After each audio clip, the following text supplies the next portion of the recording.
Good afternoon, everyone. Thank you for joining us. I'm here with Lieutenant Governor Juliana Stratton, with Comptroller Susana Mendoza, Revenue Director David Harris, and leaders in the legislature, Representatives Harris, Hernandez, Davis, Zaleski, Gable, and Senator Sims. And we have an exciting announcement for Illinois families. Everyone knows inflation is a global problem with local consequences. Prices at the pump and at the supermarket have taken Illinois families on a roller coaster ride over the past months. It's exactly the kind of thing that responsible government should help our residents with, and we have. Starting today, 6 million Illinois taxpayers and their families will begin receiving income and property tax rebates either in the mail or directly in their bank accounts. An average family will receive hundreds of dollars in tax relief. You'll receive $100 for each dependent, up to 3 dependents, plus $50 per adult. And if you qualify as a homeowner and property taxpayer, and the vast majority of Illinois homeowners do, and if you claimed a property tax credit in 2021, you're set to receive both payments. There's nothing more you need to do. And even if you didn't claim that property tax credit last year, but qualify, you can still receive your rebate with an additional filing. Those funds will appear in the next few days and will roll out over the next 6 weeks. This initiative was shaped through the work between leaders in the General Assembly and me. And Comptroller Mendoza's team has done an excellent job implementing the initiative. In a few moments, she'll offer some more details on the direct relief to working and middle-class families.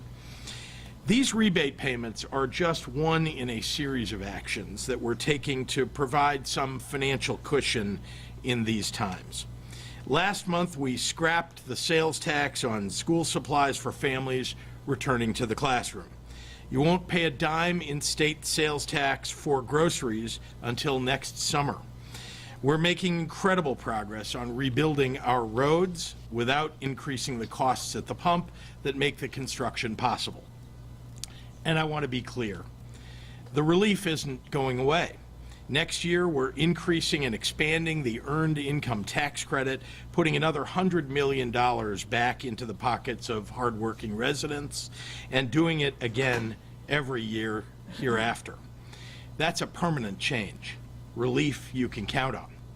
And let's be clear, our overall $1.8 billion relief program is possible because Democrats balanced the budget, eliminated the bill backlog, funded schools, and fixed the roads. And through responsible financial decision-making, still found ourselves with a one-time surplus.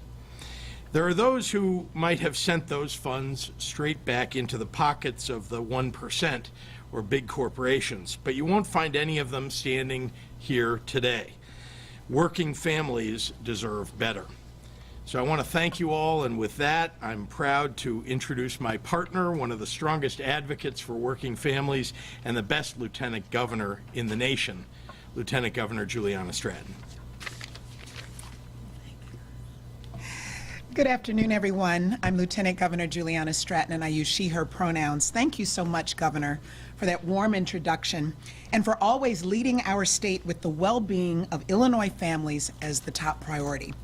I also want to acknowledge everyone joining us for this announcement who are committed to providing Illinoisans the support they need. In the interest of time, I'll just say thank you to the elected officials and leaders present for your hard work and dedication to the communities you serve. You know, good government is about being there for the people we serve and showing them that we are and will continue to be there for them. With the issuing of these tax rebates, let me paint a picture of how we are showing the people of Illinois that we see them and we are listening to them. Starting now and in the coming weeks, a person in Illinois can walk up to their mailbox thinking, I'm just going to find another bill that needs to be paid. But instead, they find a postcard sent from the state of Illinois telling them that they have money on the way. Imagine, in the face of inflation and unprecedented challenges put on the families of our state, what that message could mean to so many. Not another bill or marked up price tag, but a message that says this money is for you because we know how hard you work. For working families with children, that money could put more food on the table. It could relieve the stress of trying to make ends meet or having to take an extra shift to make sure the rent or mortgage is paid on time. It could mean finally having a little extra money to save for the future after being stretched too thin to focus on anything but making it day to day. Because this is about relief, and that's why our state leaders work to provide $1.8 billion in direct tax relief and will continue efforts to put money back in the pockets of Illinois families. We know there's more work to do, and we are far from done, but we are in this together as one Illinois, and we'll rise up as one. Thank you, and now I'll pass it over to Comptroller Susana Mendoza. Comptroller? Well, thank you, Governor Pritzker and Lieutenant Governor Stratton and Director Harris and all of our other dignified leaders here. I will say that we're missing two really important people, but I want to make sure that they're appreciated as well, and that is Speaker Welch and Senate President Harmon, who were integral in all of this happening as well. But it's wonderful to be here with all of you today. As Comptroller, I'm very pleased to announce that we remain on schedule, and the first wave of tax rebate checks will be going out from my office to taxpayers beginning today, September 12th. A total of $1.2 billion will be released over the next 6 to 8 weeks to nearly 6 million taxpayers. This volume nearly doubles what my office sends out in a single year, and getting it all completed as soon as possible is my primary goal. My office will be working diligently to get these rebates into the hands of taxpayers. After all, it's your money. We have worked with the Department of Revenue to combine both the income tax rebate and the property tax rebate together. This will save money on both paper and postage, and as you all know, I love to save money. This is what happens when you have legislators, the governor, and state officials working together, crafting responsible budgets year after year, paying off our debts, eliminating the bill backlog, and earning 6 credit upgrades in less than a year. Instead of spending whatever comes in, we are returning money to taxpayers and are doing the responsible fiscal action of saving for a rainy day, with over $1 billion now in savings versus less than $60,000 during the budget impasse, and putting $500 million additional dollars and extra funds towards our pensions so that we can save taxpayers money in the long run. I'm proud of the work we've done, and I look forward to continuing working with Governor Pritzker and the legislative leaders, with Director Harris and this incredible team on further strengthening Illinois' financial footing. Thank you all for being here today, and I now have the distinct pleasure of introducing a partner, a great one, Director David Harris. Thank you, Madam Comptroller. It is an exciting privilege for me to stand here with Governor Pritzker, Lieutenant Governor Stratton, the Comptroller Mendoza, and these distinguished legislators to talk about genuine tax relief for the people of the state of Illinois. The department was instrumental in helping to make all of this happen, and I think we've got an absolutely great program out there for our taxpayers.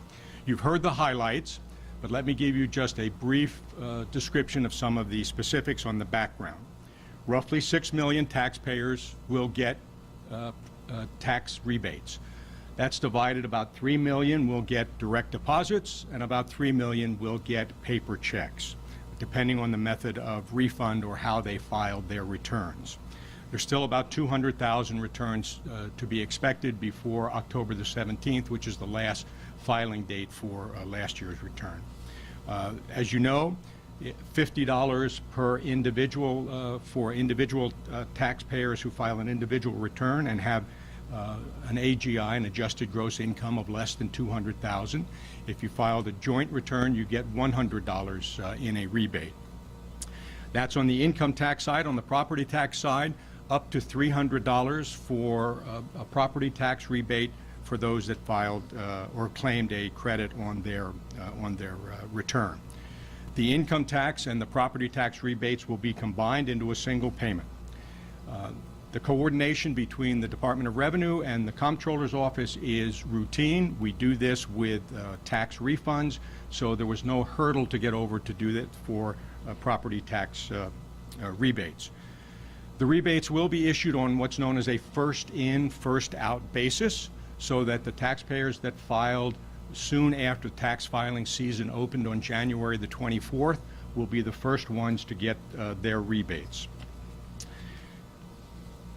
The 3 million individuals that filed or that will receive a direct deposit are also going to get, as was referred to, a postcard alerting them to the fact that the rebates are in process. And the reason that was done is, think about if you received money all of a sudden in your account that you didn't know was coming. You'd say, wait a minute, there's something wrong here. So we wanted to alert taxpayers that are getting a direct deposit that what that money is for. As for the paper checks, there's a notification on the paper check that it is due to the rebates. Again, the rebates are issued automatically based on your tax returns, so taxpayers don't have to do anything. That money is going to come to them directly. There will be taxpayers who may not have a tax liability and may not then automatically be eligible, or may not automatically get a property tax return even though they have filed or paid property taxes. There is a very simple form on the website of the Department of Revenue, which is tax.illinois.gov, that those taxpayers can fill out and send in either on paper or they can do it electronically.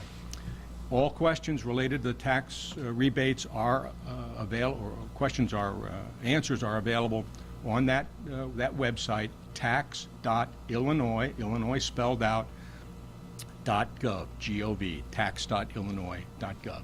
Thank you very much, and I will be followed by my former colleague and a great legislator, the Leader Harris from the House.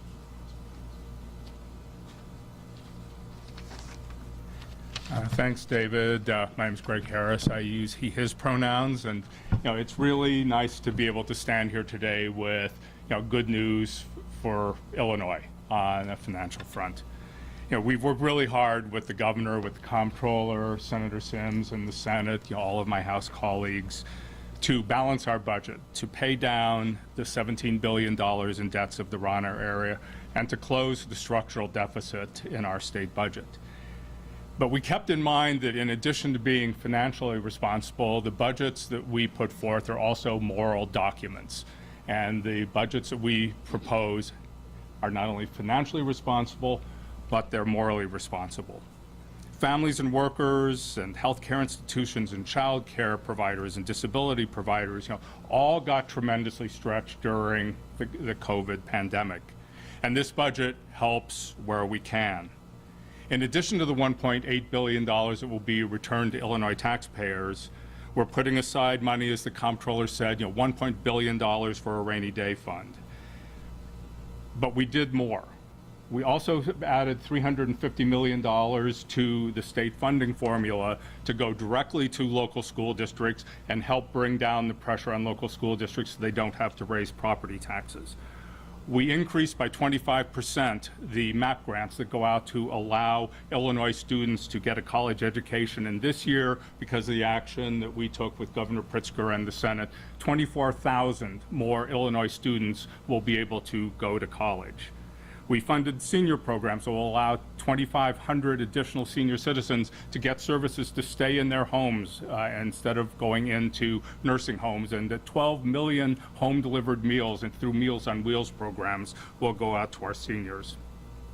We put $410 million into child care, to preserve and expand the availability of childcare so that as parents are trying to figure out how to get back to work and juggle their work and their school and their families at home, there's going to be resources out there to serve them. And certainly the largest increase in Illinois history in funding for mental health and substance abuse, because we know in going through COVID that so many people are struggling right now, and every person, despite what community you live in, what corner of the state, deserves access to community-based and culturally appropriate mental health and substance abuse services. And I just want to point out too that we did this very conservatively, relying on the projections of tax revenues from a growing Illinois economy. Since Governor Pritzker has taken over office, we've seen our economy stabilize and grow. We've seen things returning after COVID. So, there are those out there who say, oh, you're just using ARPA money, et cetera, et cetera. No, that's not the case. We are prudently looking at the way our economy is growing. Businesses are coming to Illinois, families are returning to work, and we're proud that, right now 6 million Illinois households are going to get tax refunds and rebates from the state of Illinois this year. And key to putting this together, one of the top advisors in the Illinois House of Representatives on crafting our budget is Assistant Majority Leader Lisa Hernandez.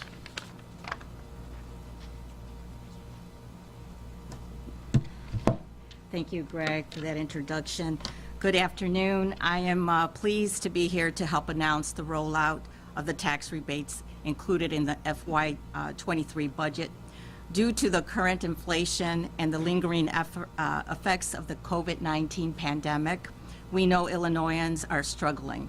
This year has not been easy for individuals and families alike, yet we are inspired by the grit and determination you all have shown as you continue to overcome the challenges.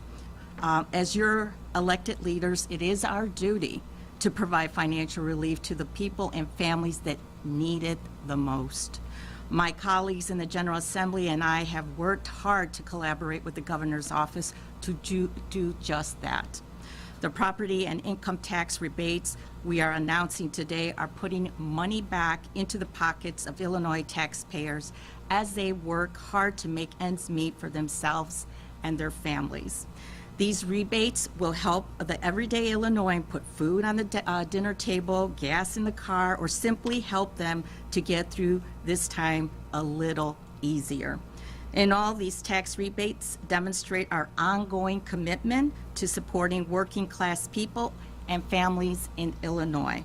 You are the lifeblood of our state, and we will continue to show up and stand up for you. I am grateful for my colleagues, Governor Pritzker and his administration, for their cooperation and collaboration in providing Illinois families with this tax relief. Together, we sought to provide financial support to the people of Illinois during these turbulent times, and only together were we are able to make this possible. Let's continue to build a stronger Illinois for all. And I'll say this in Spanish as well. Me da gusto estar con ustedes para anunciarles que esta semana comenzarán a salir los reembolsos a los impuestos que incluimos en el presupuesto de año fiscal 2023. Debido a la inflación económica y los efectos continuos de la crisis de COVID-19, sabemos que nuestra comunidad necesita una mano. Como líderes electos, es nuestro deber dar apoyo económico a las familias que más lo necesitan. Juntos a mis colegas colaboraré con el gobernador Pritzker para lograr justamente eso. Los reembolsos que hoy anunciamos demuestran nuestro compromiso con ustedes, nuestra comunidad, la fuerza de nuestro Estado. Agradezco al gobernador Pritzker y su gobierno por unirse a nuestro esfuerzo y lograr este reembolso. Juntos buscamos conseguir este apoyo económico y juntos seguiremos trabajando para crear un Estado fuerte y próspero para todos. Gracias. And now it is my distinct pleasure to introduce Leader Will Davis, who's one of the budget negotiators. Leader?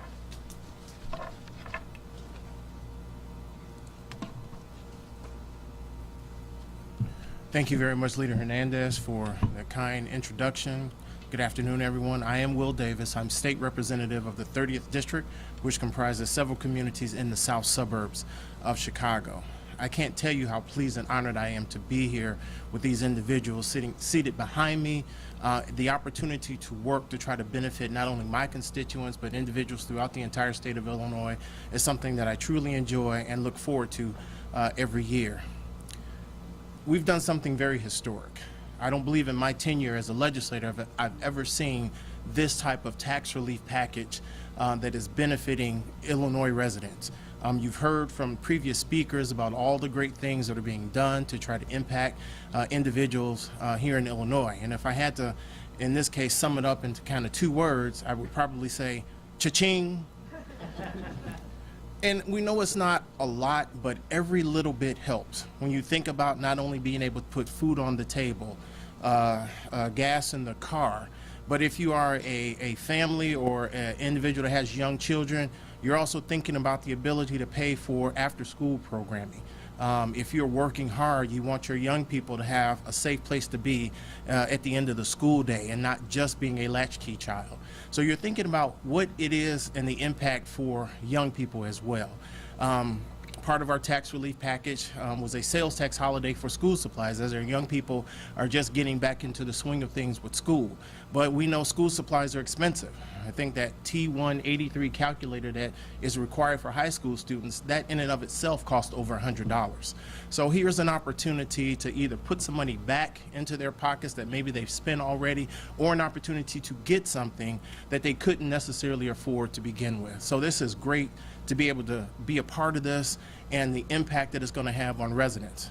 The governor talked a little earlier about infrastructure. He was just in Harvey, Illinois, just at the end of last week to talk about an infrastructure project that's moving forward after about 12 years of being delayed. That project is going to benefit the city of Harvey, the village of Riverdale, the village of Dixmoor, and the city of Blue Island. So in addition to trying to put these resources back into the pockets of individuals, the governor's doing tremendous things throughout the entire state of Illinois. He's taking a multifaceted approach. He's not just doing one thing and then going back to the drawing board to try to figure something else out. He's working with the General Assembly. He's working with Democrats to try to put together packages that are going to benefit the entire state of Illinois as well as our districts as well. And I'm very proud to stand here with him and to congratulate him as well as members of the General Assembly who are working to try to make sure that we are doing everything possible to benefit residents here in the state of Illinois. And again, as you think about the individuals seated behind me, it's not only just the work of the General Assembly and the governor's office, and then you've got the implementation aspect of it from Director Harris, Department of Revenue, as well as Comptroller Mendoza. So this is a great dream team that we have sitting behind us, working very hard, and we'll continue to work hard on behalf of residents in the state of Illinois. So I'm pleased and honored to be here with you today. And next, I'd like to bring to the microphone another leader in the Illinois House, Leader Robin Gable. Thank you.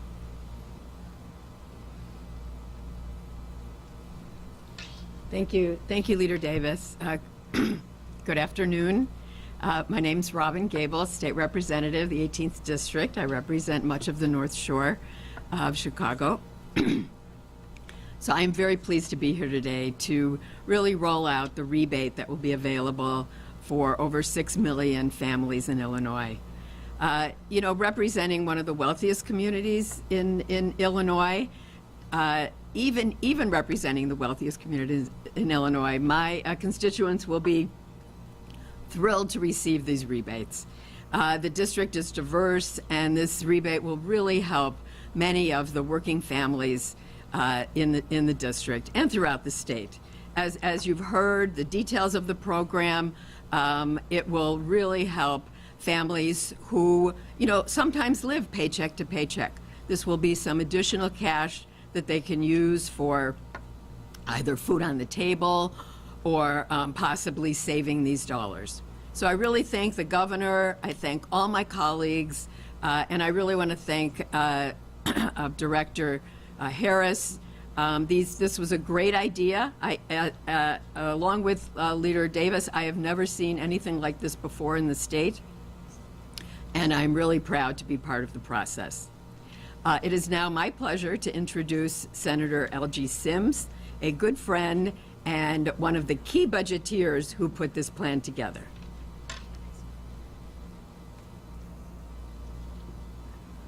Thank you, Leader Gable. Governor Pritzker, Lieutenant Governor Stratton, Director Harris, Controller Mendoza, thank you all for your fortitude and your desire to push forward for the people of the state of Illinois.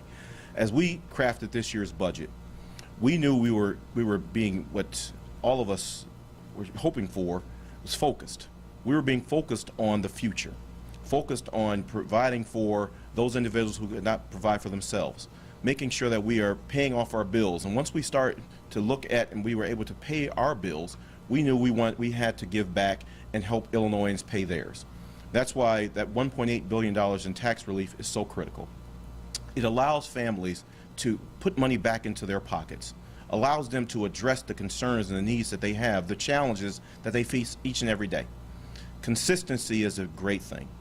It requires and allows us to make sure that we are making decisions on an ongoing basis for the future of this great state. More than 13 million people in the state of Illinois require, and they demand, that we do things in their best interest. And that's what we're working towards. We're working towards a budget that fully funds our pension system, that fully funds education, that it pays our old bills. We want to make sure that our families have the best and brightest future. And that's what this budget was all about, and that's what this family relief plan does. It allows for us to provide for the families who are struggling in these very difficult times. So I'm just so proud to be able to stand here with the leaders of the General Assembly, but also with the governor, who has been steadfast in his commitment to moving our state forward. His commitment to the people of the state of Illinois is unchallenged, and I'm so proud of the work that he has done and to be his partner. Partnerships are about making sure we are moving forward together, and that's what we've been able to do. So I'm so proud to be able to stand here with all of our leaders in announcing this tax plan and tax relief plan for the people of the state of Illinois. And with that, I'd like to bring to the podium Representative Michael Zalewski.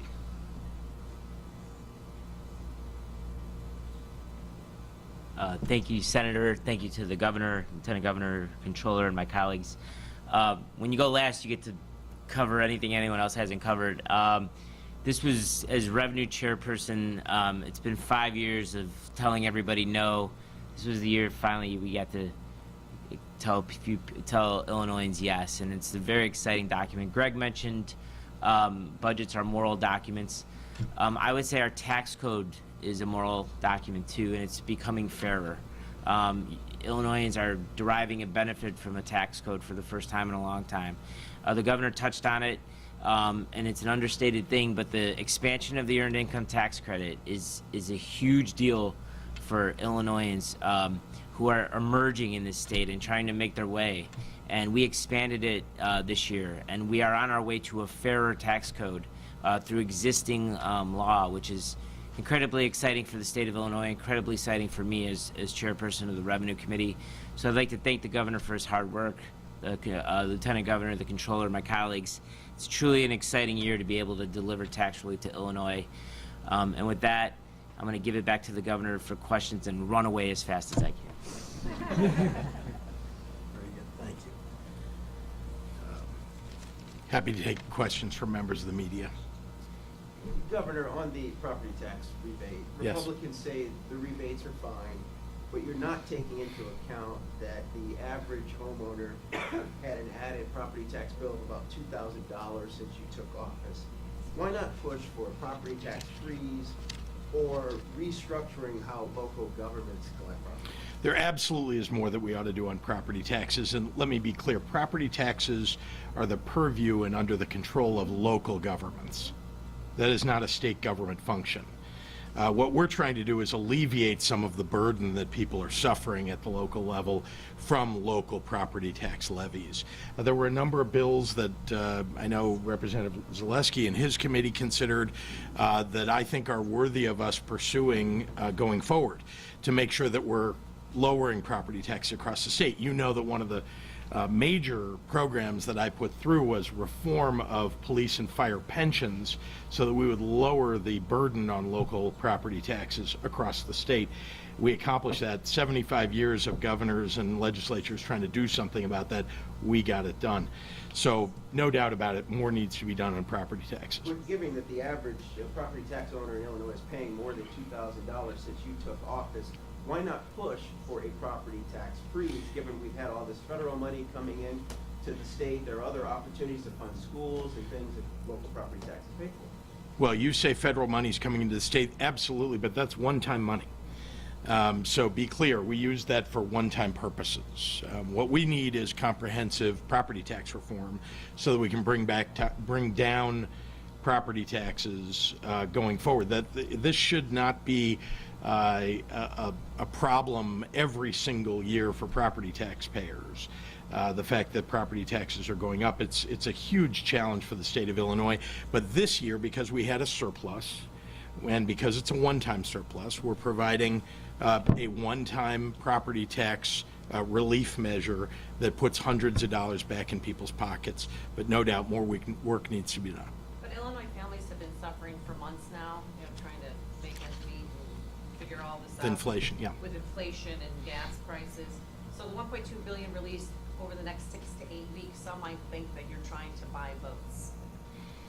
Well, we passed it back in the spring. That's when you pass a budget. It went into effect at the beginning of the fiscal year. That's July 1st. It takes some time. The comptroller only just got enough paper.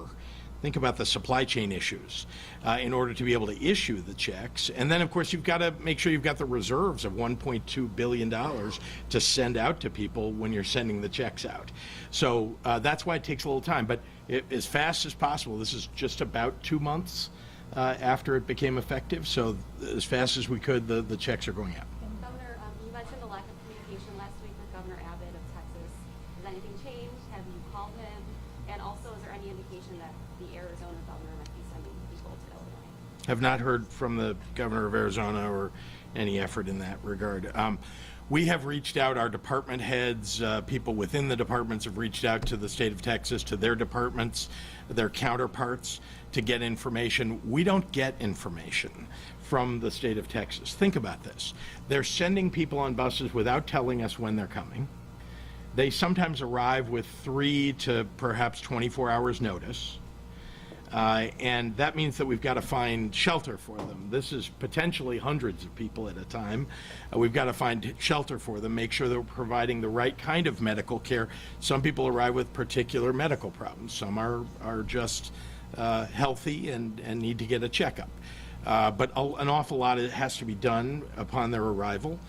We're a state that cares for people who need that care. We're a welcoming state. We have welcoming centers. Oh, by the way, reception centers that we put together are there to receive those buses. The governor of Texas is sending those buses to Union Station instead of just driving them right to where people can get the care that they need and we can begin to provide the shelter and the food that they need. So, look, we're managing as best we can, but the governor of Texas is sowing chaos around the nation doing this. We aren't the only state that's received asylum seekers from Texas, and again, he's doing this to everybody, or at least to several states now, and we're not unique among those states, but we certainly have reached out, and it is very important, and I'll be clear right here. The governor of Texas needs to stop sowing chaos and needs to actually work with states if he's going to, send people. And let's make sure these people actually wanted to go to the states that they're being sent to, because otherwise it's kidnapping. Governor, can I follow up with that? Because Sure. The Elk Grove Village mayor said that you're complaining about being blindsided by the governor of Texas, but his town got blindsided. He said, 2 wrongs don't make a right. No. Why is your administration not communicating to these suburban mayors the same thing that you're asking on the other end? We are, but let me just back. Well, let me explain. When we get 3 hours notice, or 6 hours notice, or 12 hours notice that there are people coming, we literally are then looking for places that we don't know how many are coming. We get a rough estimate, but don't know exactly how many are coming, and we need to find them shelter nearly immediately. And the shelters in the city of Chicago sometimes get filled. And the result is that there need to be shelters found in other places. Look, the city of Chicago is doing the best that they can. We're providing resources for the city of Chicago and for these refugees and asylum seekers. And we give notice as fast as we can. 100% that, there are calls that have to be made, notifications that need to be made, but with hours' notice, there's an awful lot that needs to get done. And this has to do not with we're picking some suburb, but rather there happens to be a hotel that's available that has the right number of rooms for us to send asylum seekers to.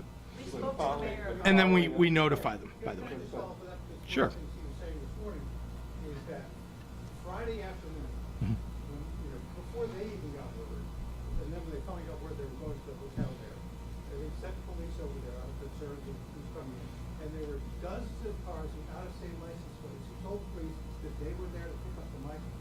So the question is, how are these people finding out and coming from out of state to pick up migrants before the village? Because sometimes the migrants are calling people that they know. They have sponsors, friends, relatives in states surrounding Illinois. How do they know they're going to Oakville Village before you even?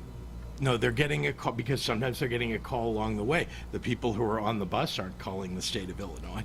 We ought to be getting a call from the state of Texas. That's just the way it ought to work. We work together, governors and legislatures across the country, talk to one another about managing through challenges that we have between states, but not apparently the state of Texas. This is all a political game for Governor Abbott, and frankly, it's cruel.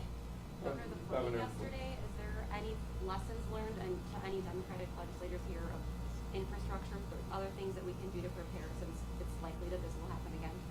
Well, you know that we're investing heavily in infrastructure, and particularly with resiliency and climate change as a focus. So though that's something we're doing across the state. Chicago is not unique in having experienced that. In fact, there are many places across the state that are getting 100-year floods literally every year or two. And so we've got to continue to rebuild our infrastructure and make sure that we're providing the, the drainage, the flood control, et cetera, that's necessary. I want to make sure you get Craig. I was going to follow up one more on Yes. On the mayors. Given all the mobilization that was done during COVID, is there not some mechanism for doing kind of a conference call among suburban mayors to say, let's brainstorm who can take people where ahead of time, rather than at the last? It's my understanding. Remember, these folks are coming to the city of Chicago, so it's my understanding that the mayor of the city of Chicago actually has had a conference call with mayors. Remember, these folks are, it's not like there's going to be a mass effort to send people to suburban locations. It's just that when there isn't enough room at hotels in the city of Chicago and people are arriving with a few hours notice, that we end up having to send them where it is possible for us to provide immediate shelter. And be clear, this is a few weeks, perhaps as much as 30 days, in which we're providing that shelter, and those folks are getting picked up, as somebody pointed out, by relatives. They have friends, they have sponsors. There are an awful lot of people who are they're moving on once they come to Chicago, but they need to, they're coming here having been screened by Customs and Border Patrol. They've received, facial scans and fingerprints and medical screens before they even come here. And then we receive them and provide medical care if it's necessary, have them checked, and make sure that they have what they need so that we can care for them. This is a humanitarian effort on the part of the city of Chicago and the state of Illinois, and it's a temporary one. Governor, there's a hard-hitting political commercial. It aired during the Bears game yesterday. It's by a super PAC. Go Bears! 1910, go Bears! Let's just say that before you get to your question. Yeah. Yep. Well, no, we got a Packers fan. Oh, a Packers. I'm sorry, the door is that way. Anyway, so it shows the Lakeview mugging of a woman. All we hear in the commercial is her screams. It ends with a picture of you and Lori Lightfoot on the screen. Did you see that commercial? Do you have any reaction? Look, it's terrible. It's a terrible commercial. They've chosen a particular crime in which there was a white woman who is the victim and apparently black perpetrators. That's the ad they want people to see, particularly in the suburbs. That's part of the entire racial tinge of everything that's being put out by that PAC. And let's also take note, at least this morning, I think I read that the victim may not have approved of any of this and probably should have been consulted about her crime being put all over television, the crime that was perpetrated against her. I think it's disgusting, and I've said that before. I think, we ought to be running this on you want to talk about crime, let's talk about crime. Darren Bailey sanctions these kinds of ads, thinks they're okay, has accepted the support of that PAC. And Darren Bailey is the one who voted to defund police, literally voted against budgets that would fund state police for Illinois, the increase in state police that we need. Voted against providing new crime labs so we can solve crimes faster. Those crime labs are the ones that have eliminated the rape kit backlog in our state. Darren Bailey voted against all of the things that would reduce crime, preventing violent crime. So, he talks out of one side of his mouth, and then he's okay accepting support from people who are putting forward, racially charged, ads that are attacks about crime that, frankly, he's responsible more than many others for. Are you saying the commercial was racist? I'm saying that the intent of the people who put it out, look at all the things that they're involved in, clearly has a racial tinge to it.